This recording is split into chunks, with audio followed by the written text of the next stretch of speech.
Class 12 Bengali Bangla থেকে ধর্মের suggestion দেখে নাও। অন্ধকার লেখাগুচ্ছ। 1 নম্বর, অন্ধকার লেখাগুচ্ছ কবিতাটির রচয়িতার নাম লেখো। শ্রীজাত বন্দ্যোপাধ্যায়। আব্দুল করিম খাঁ একজন সঙ্গীত শিল্পী। আব্দুল করিম খাঁ কোথায় জন্মেছিলেন? দিল্লি। যাকে ধর্ম বলে মনে করতেন আব্দুল করিম খাঁ? সঙ্গীত সাধনা। আইনস্টাইন যে দেশে জন্মেছেন? জার্মানি। আইনস্টাইন যে আবিষ্কারের জন্য খ্যাত?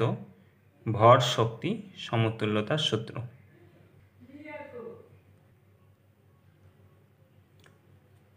নেক্সট, আইনস্টাইন যার মাধ্যমে সভ্যতার অগ্রগতিতে অবদান রেখেছেন? বিজ্ঞান সাধনা। কবির যে সময়ে বর্তমান ছিলেন তা ভারতের ইতিহাসের মধ্যযুগ। যে কারণে কবির পরিচিত ভক্তিবাদী। সং অফ কবির রচনা করেছেন রবীন্দ্রনাথ। নেক্সট, 11 নম্বর, কবিরের ধর্ম সত্যের বয়ান। 12 নম্বর, কবির মানুষকে কোন পথে থাকতে বলেছেন? সত্য। ভ্যান গর্গের কর্ম ছিল উন্মাদনা। ভ্যান গর্গ ছিলেন একজন চিত্রশিল্পী। ভ্যান গঘের সেরা সৃষ্টিগুলির অন্যতম হল কৃষক চরিত্র। ফেদেরিকো দেল গার্সিয়া লোরকা ছিলেন সাহিত্যিক। যে বাদ্যযন্ত্রটি লোরকা ভালোবাসতেন? বীণা।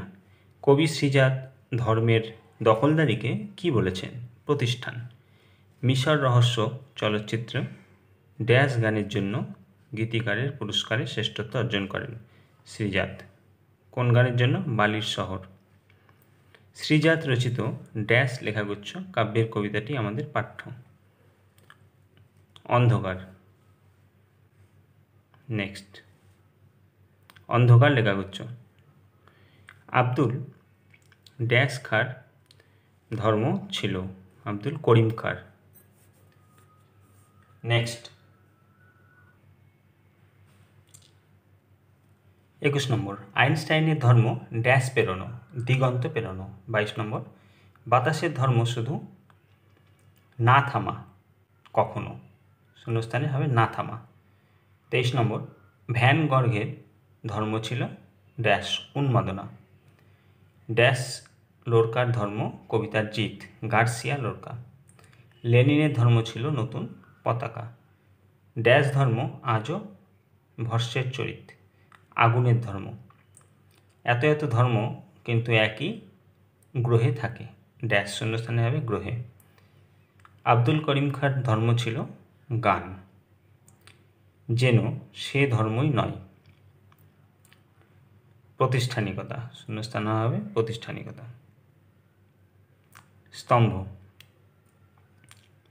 ক স্তম্ভ খ স্তম্ভ। নতুন পতাকা এটা হবে লেনিন। দিগন্ত পেরানো আইনস্টাইন। সে ধর্মই নয় দখলের চেষ্টা। সত্যের বয়ান কবির। ভালো লাগে চ্যানেলটিকে সাবস্ক্রাইব করে রাখবে, লাইক শেয়ার কমেন্ট করতে ভুলবে না। কোনো রকম অসুবিধা হলে কমেন্টে জানাবে। নেক্সট ভিডিওতে নেক্সট অধ্যায়।